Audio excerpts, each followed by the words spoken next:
What's happening, what's happening, what's happening? Of course, you know it's your boy B-Hop Radio shouting. Stepping in the building, I got an A-Town legend, icon, one of the greatest singers to ever do this thing, G7, a.k.a. Lil G of Silk. What's good with it, boss? What's happening, B? Hey, man, appreciate you coming through this thing today and rocking with me, man. Thanks for having me, man. It's a privilege. Now, G, that new single, That's My Baby, going crazy right now as we speak. Break it down to me, man. Well, let's see. What had happened was, it's this producer. Boy, y'all get ready for him. Talk to me. J. Hot Scott. Okay. And he had a track, and he needed me to play some guitar on it.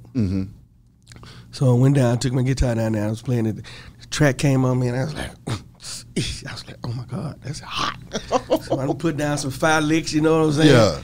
And then while he was sitting there, you know, playing with the mix and everything and stuff like that, words started coming in my head. So I was like, yo, put the mic up right now.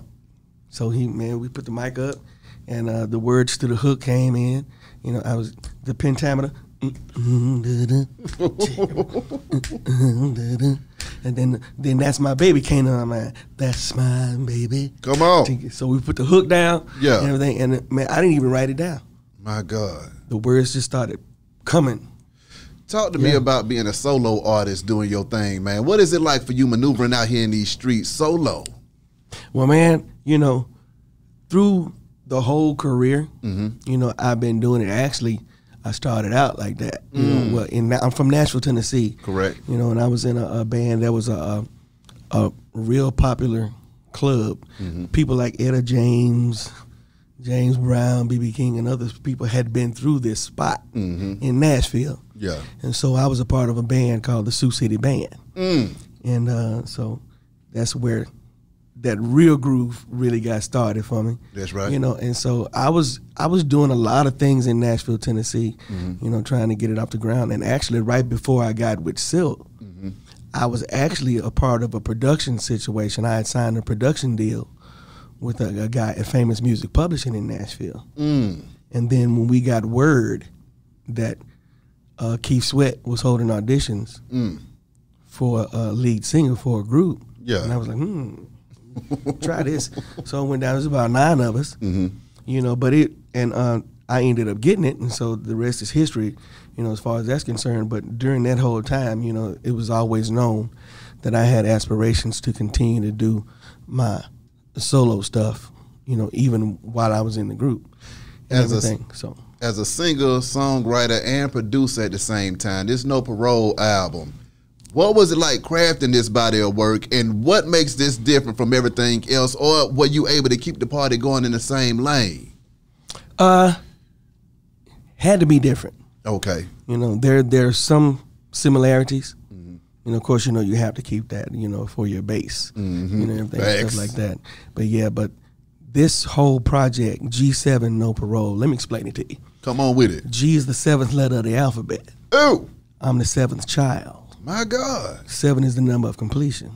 Facts. So that's why I came up with the new name, elevating from Little G to G7. Yes, sir. And the reason I call it No Parole is because I'm sentenced to life in music. I ain't getting out. Oh, that's hard. That's hard.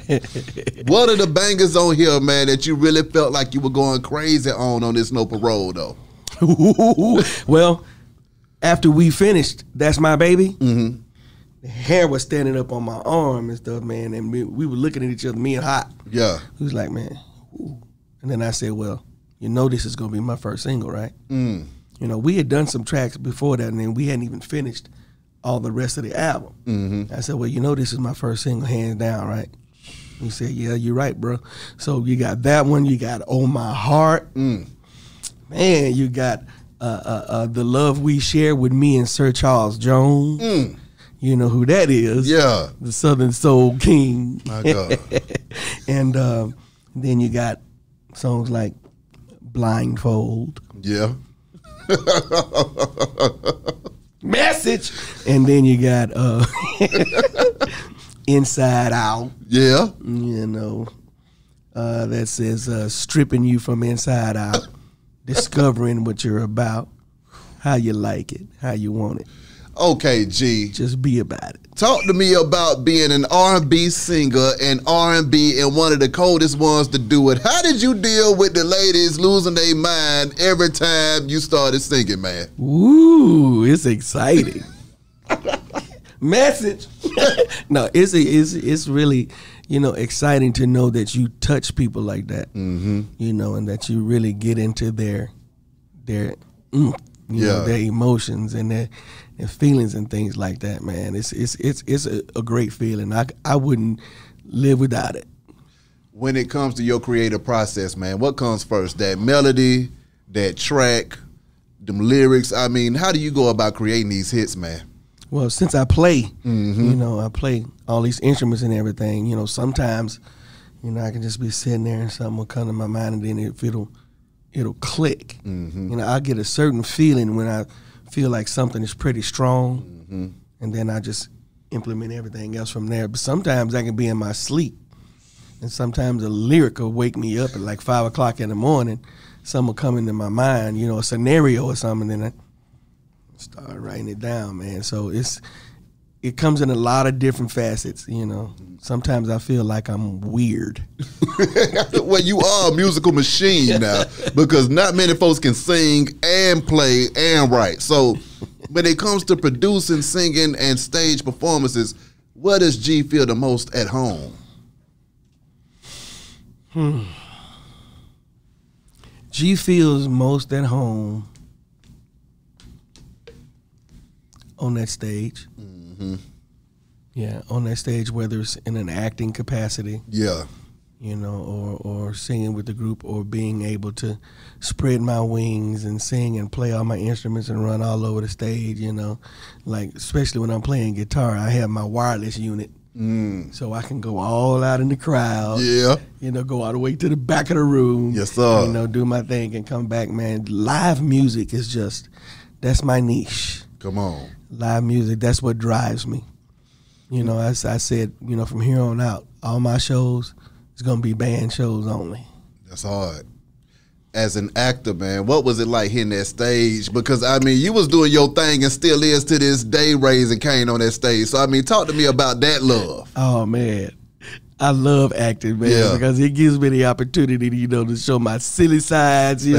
I can be serious, when I want to and everything. Just spread. It's all about spreading them wings and flying, y'all.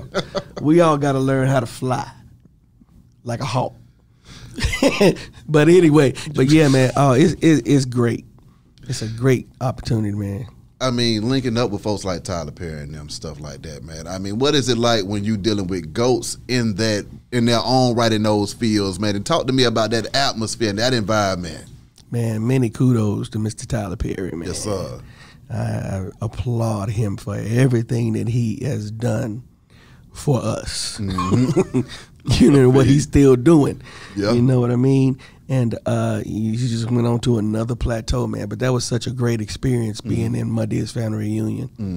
With him, man. A lot of people to this day still talk about that song.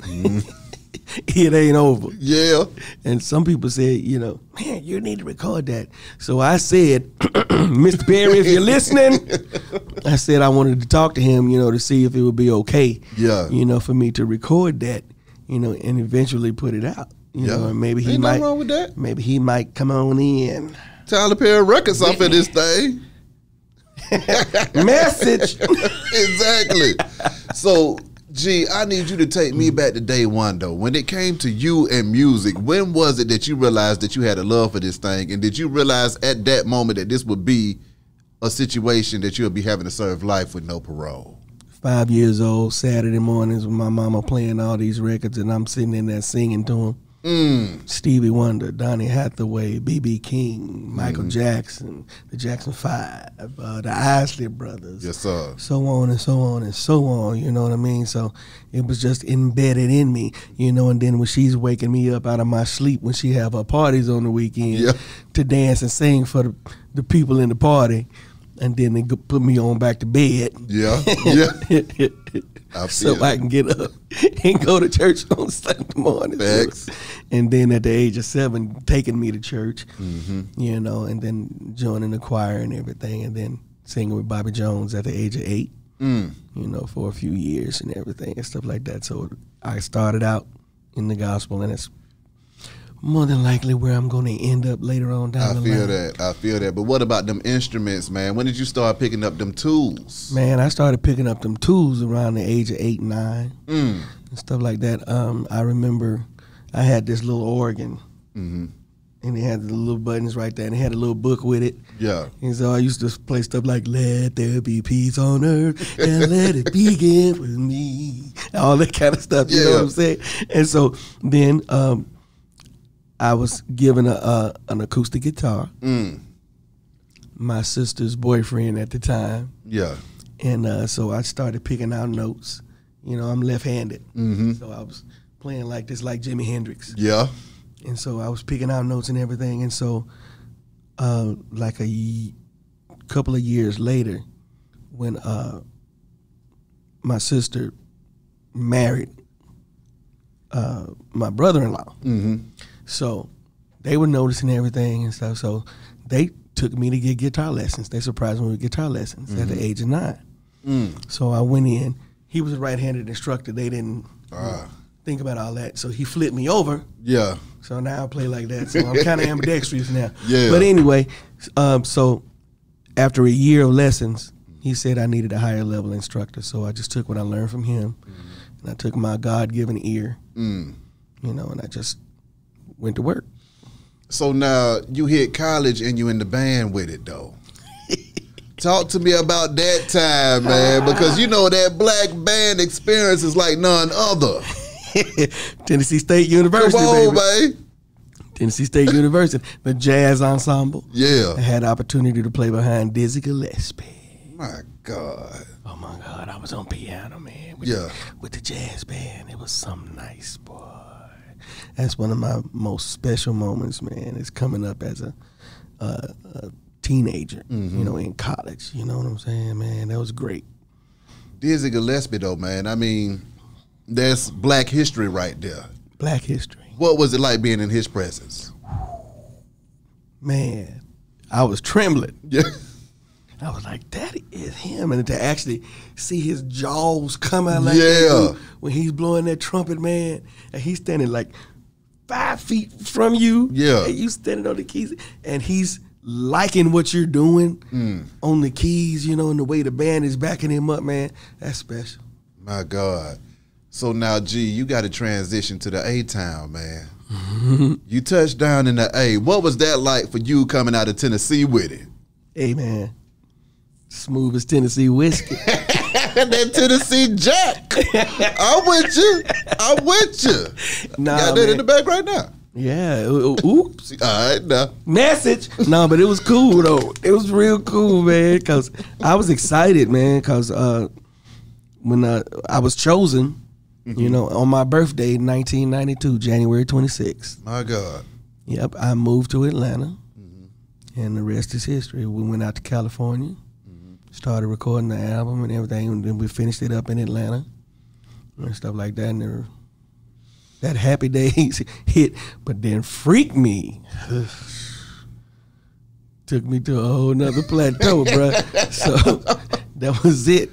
So first of all, linking up with Keith Sweat, though, man. He just had his verses the other day. What was it like jamming with that guy, with you already having all of this ability and then him having all of that experience at the same time? How did y'all mesh? Yeah, we meshed really good. We had a couple of instances, you know, it was like sometimes I kind of felt like he had a new little toy. G, get in here and play this goddamn bit. Yo, do this. Yeah, do that again. Do it over and over. Because sometimes I be at the booth, man, and not hit it on the first time. Yeah. But, you know, he's one of those sticklers, you know, and he likes to have a whole lot. So I might do it like 20 times. Ooh. Go right back and he'll use the first take. Ooh. That's my boy, though. He gave us a lot of his knowledge and a lot of experience. You know, he actually, you know how some people nowadays they running through the whole song. You can't even understand what the words are. Yeah. You know, before they do that, you know, Sing the song. Yeah. Take it here. Take it home.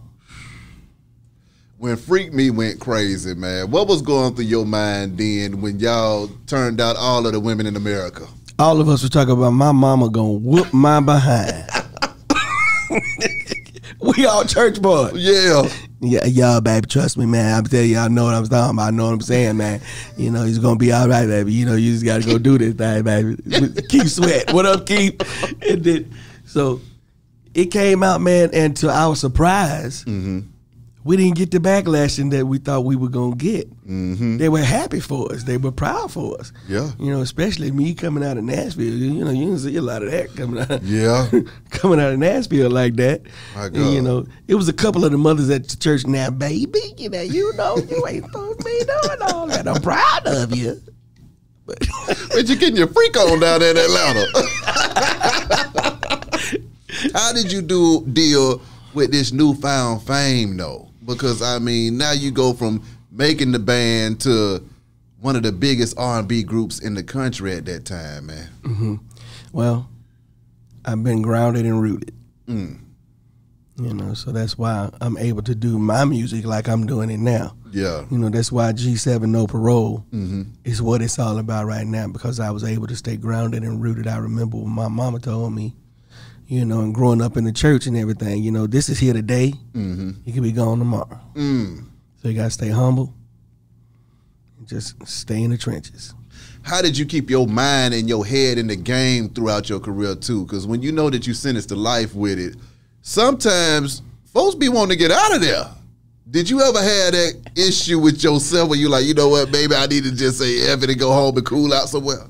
Hey, Moodoo sucker, let me tell you now, I quit. Oh, I had some of them moments. I've had some of those moments, but the love for it, and then realizing that if you don't use what he gives you, he can take it away from you at any time. You know, so that brought me back into the fold. Yeah. You know, because I've had a lot of bumps and bruises. You know, in this thing, you know, I did another solo project before in 2007, and it was called Gary Little G. Jenkins, The Other Side. You know, and that was my attempt to do the same thing I'm doing now, but it wasn't on as big of a level as it is now. Because right now, it's most important to me that it's really out there, that it gets out there of who G7 really is, who Gary Jenkins really is. So now, G, who is G7, though? What is it that you want your audience to know that they didn't know before, that they're about to get this go round with this No Parole? Musician, writer, producer, lover of life, wanting to get the message out that our women need to be praised. They need to be loved on again. They need to be cherished again. They need to be told, we appreciate you. Because 95% of R&B music and soul music is geared towards the woman. So we have to take care of them. We have to nurture them. Talk to me about that, though, G. How do you feel about the status of R&B and soul music as we know it right now? Do you feel like any of those real loving messages are still in the music? And where do you think that went?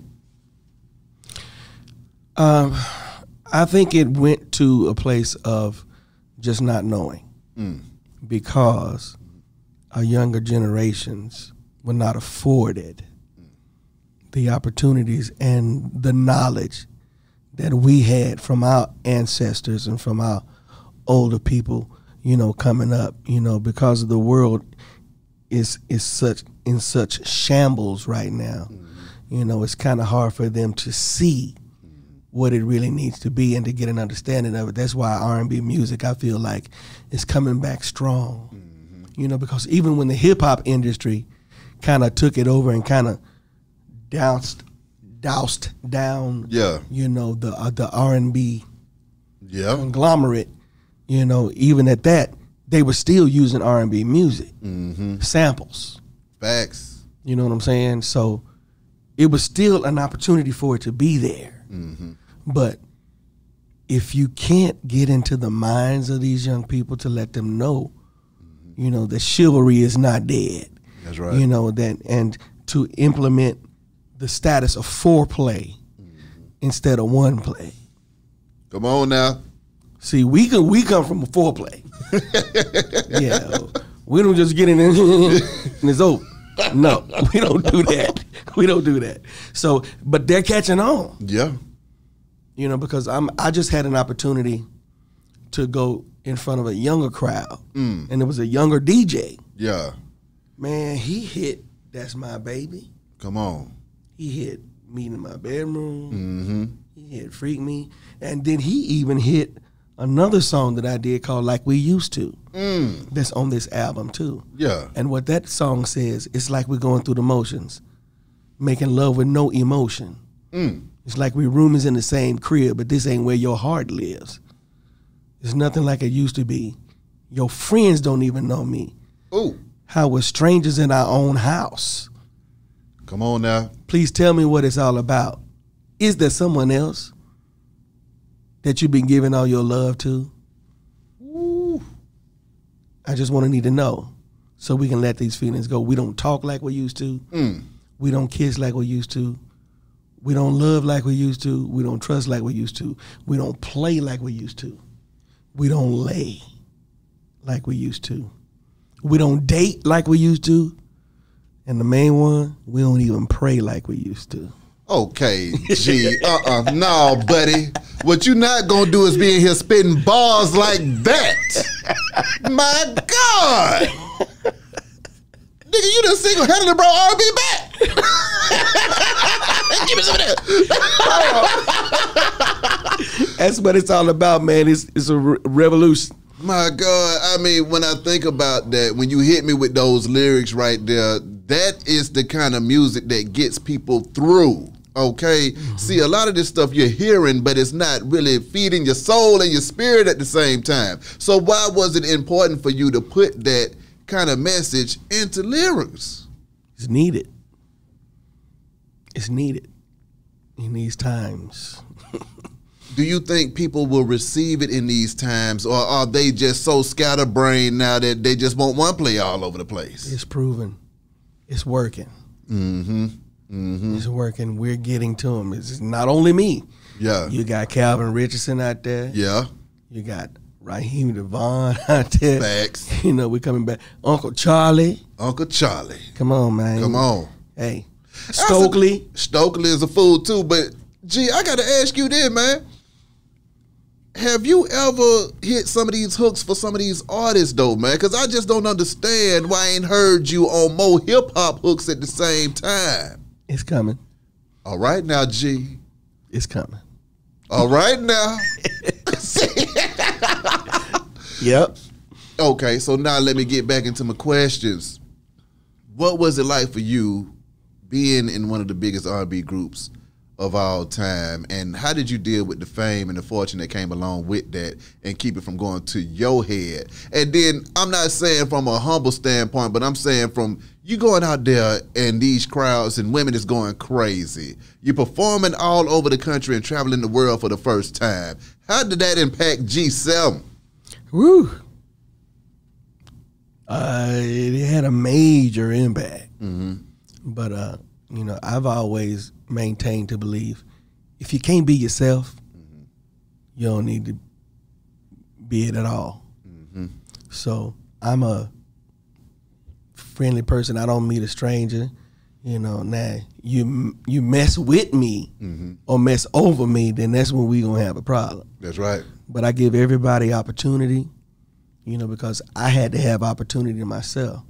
You know, so that's the way I did it. I love my fans, you know, and I love people because that's who keeps me going. Yeah.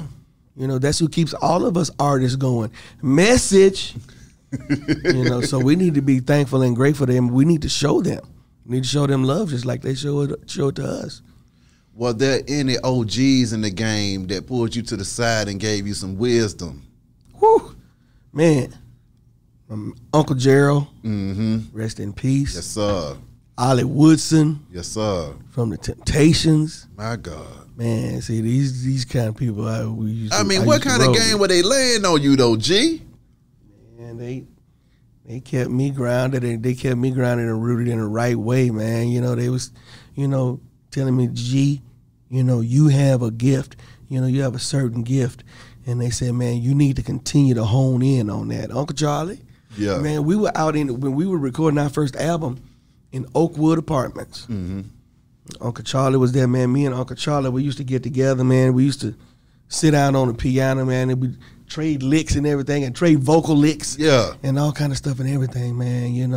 And they really didn't have to, really say much to me because I'm a watcher. Yeah. I'm a looker. I looked at their careers, and I looked at how they rolled, mm-hmm. And things like that. And it kind of gave me, an inkling on how I was going to survive in this game, and it was always do something that has longevity to it. Mm-hmm. This quick fix ain't going to get it. And that's the difference between our generations mm-hmm. and the new generations, because if you notice, there's no artist development anymore. Mm-mm. Pretty much all the labels that were out, and pretty much a lot of them are gone. Yeah. So, no artist development, and no nurturing, no teaching them how to do interviews, mm-hmm. And stuff like that. So I'm planning on implementing that in the game. I'm planning on bringing it back because I'm going to form an artist development company. I'm with you on that. So y'all look out. What would G7 go back and tell Lil G? G7 will go back and tell Lil G, man, hey, thanks for giving me the baton. Appreciate you, pimp. Yeah. You done some great things, Lil G, but G7 is about to take you to another plateau. Ooh. Where does G7 see himself going? To the cloud. My God. But what is it to do when you done did it all, G? So what is it that G7 wants to conquer that Lil G hadn't seen? Because Lil G done been on stages, acting, singing, huge concerts for years. Mm-hmm. Where is G7 trying to take it? To infinity. Till the day I die. I feel that. I want to get to the point where I can really reap the benefits of my hard labor. Talk to me about the business side of it, though, G, because obviously G7 is a businessman as well. So, talk to me about what G7 is doing as far as handling his business and what's making it so sweet for him right now. Well, G7 has a team, mm-hmm. And he's still building on that team. That's right. And G7 is not a dictator. Mm. He's a listener. G7 believes that there's power in numbers. Mm-hmm. I ain't trying to do all this by myself. Mm-hmm. Anybody who can come up in here and who can give me some knowledge or who can help me, assist me to get to that plateau where I want to be, where it can be beneficial to them as well. Mm-hmm. I'm wide open to it. I'm a lover of people, and I'm a lover of life. And this is my life. This has been my livelihood. I got kids and stuff. I gotta, I gotta make sure that when I leave this earth, that G7 has left a legacy. Facts. For them. No matter how late in the game, it may be through my struggles and strife through business by being jacked over, mm-hmm. In certain situations, But I'm that kind of man. I'm strong. Mm-hmm. You're not gonna beat me. That's right. You know what I'm saying? So I take every negative and I try to learn something from it and turn it into a positive.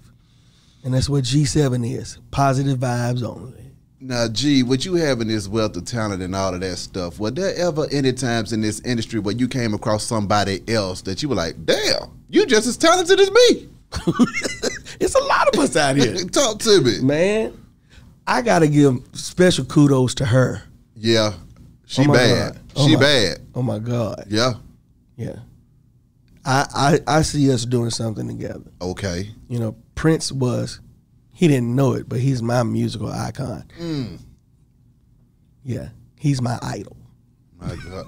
Did you ever get a chance to see him live in action or get around him? Of course. Talk to me, G. What was that experience like? Man, I played his Royal Blue guitar, buddy. What? Yes. Yes. Hold up. You got hold of Prince guitar. Break it down, G. First, you have to purify yourself in the water so like your tongue. Purple Rain. Hey, man. I was at the concert, and this was during that time when he would take the band after his shows, and they show up at a spot and just set up and just have a jam session.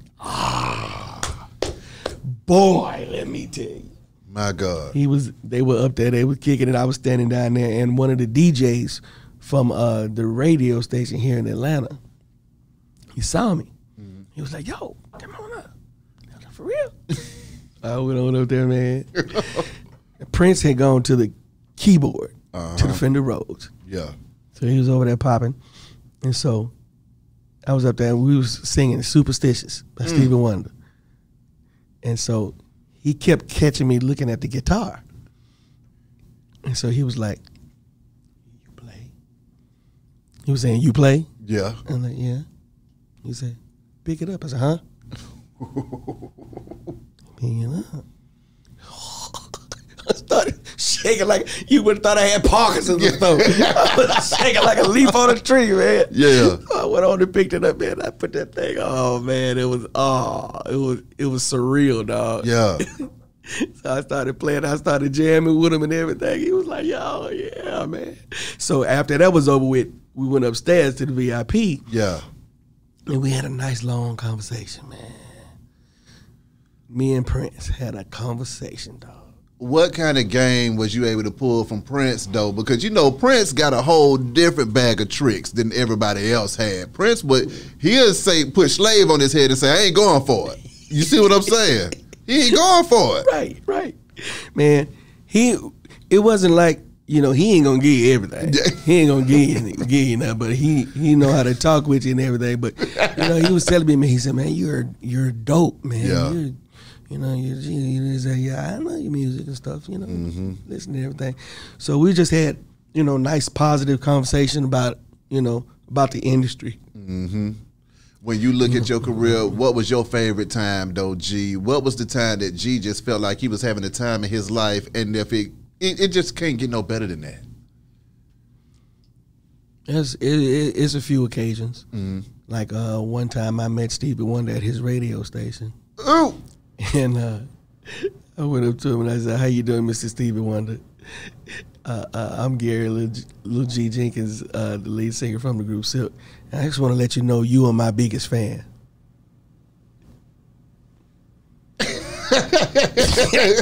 And then Stevie said, "What?" It took you a minute to catch that, right? And he just let it. He said, "You know what? I am your biggest fan, G." We took a picture and everything, man. That was a great moment. Yeah. The Dizzy thing was a really great moment. I presented Michael Jackson with an award. MJ? Yeah, we presented Michael Jackson with an award at the award show. Man. Is MJ as magical as everybody swears he was? Yeah, the way they was swooshing him in and out of there in that wheelchair. Yeah. It's surreal, because you got icons, but you got icons. Yeah. You know what I mean? It's just a magical feeling, man, doing that, man. Being in his presence like that. And especially, being able to hobnob with him for a little second. Even for a little second. Yeah. Before they whoosh. Get him the hell out of there. Yeah, I ain't Batman. But anyway. Yeah, man, but I've had a lot of experiences, man, overseas. Talk to me. Oh, man, the first time in Japan. Okay, now. What was that Japanese love talking about, G? Konnichiwa, see me saying? Musu arigato. Come on. You done had to learn the language. You got so good over that, G. Yeah. Break it down to me. But anyway, man, they sing every lyric to you. I couldn't believe it. Girl, you for me, and girl, me for you. Man, every song. They love us over there, man. Overseas, they give you more love than the States, actually. What did that do to G7's mind when he touched down overseas and started to realize the breadth and the depth of how far his music had actually traveled? Put me on a mission. Ooh. That's why I'm here right now. Yeah. G7. Yeah. No parole. No, you ain't getting out. I ain't getting out. But Japan, I mean, being a boy from Tennessee, finding his ass in Japan. You see what I'm saying? Did you think that guitar and that voice was going to take you to Japan? Come on, man. I was hoping so. But when it happened, it's like, huh? Damn. Really? We have arrived. I feel that. I have arrived. And London, all that, man, everywhere. We toured everywhere, man. Amsterdam, we did we were supposed to do a signing in a record store over there, right? Mm-hmm. It's a nice little small building. And it seemed like when we drove up, it looked like it was like an outdoor festival or something like that. There's a lot of people out there and stuff. So we went in the building. So we standing there, the building started shaking and stuff like that. And so we couldn't even do the signing. They had to throw us back in the vans one by one. And they were even coming at the vans like that, man. It was scary. Damn. But it signified they love us. Hell yeah. It was like a Beatles moment. Yeah. Jackson 5 moment, you know? And it's like, wow, we're here? Yeah. This is real? Yeah, so. Traveling the world, you know, a lot of folks say that changes their outlook and perspective on life and stuff like that. What did it do for you seeing those different cultures and being able to mingle? It helped me to well-round myself. You know, it helped me to be able to be in any situation and be able to handle myself, you know, in that manner. You know, I started learning a few of the key sentences and key things to say, you know, in the different, you know, areas and stuff like that of the world. So it's you know, like I said, I'm like a sponge. I take everything and I try to do what needs to be done with it. So. Lastly, G, what advice do you have for a young starving artist that wants to get like you and live like you live and have the career that you have and still have? Have somebody in your corner that's genuinely for you and you only. And don't be inhibited in any way. If you know what you want to do with yourself, do that. If you know what your niche is and you believe in yourself, then show that you believe in yourself. You know, you're going to have a lot of no's before you get that yeah that you want. So you got to have thick skin. But stay true to your craft. And don't let anybody deter you. And get somebody with some knowledge. An older person with some knowledge who's been in the game to make sure that you achieve what you need to achieve out of what you want to do in your career. How can these folks contact you, G? My Instagram is at Gary Lil G. My Facebook is Gary Lil G Jenkins. My Twitter is Gary Jenkins. And my soon forthcoming website is www.g7jenkins.com. All right now. G! YouTube. My YouTube channel, Gary Little G Jenkins, G7. I can dig it. Beehive Radio shouted. G7. Holla at y'all in a minute, man. We gone. I want to give it up to Beehive. He doing his thing. Appreciate it, Keep doing man. it, man. Appreciate it. Gots to.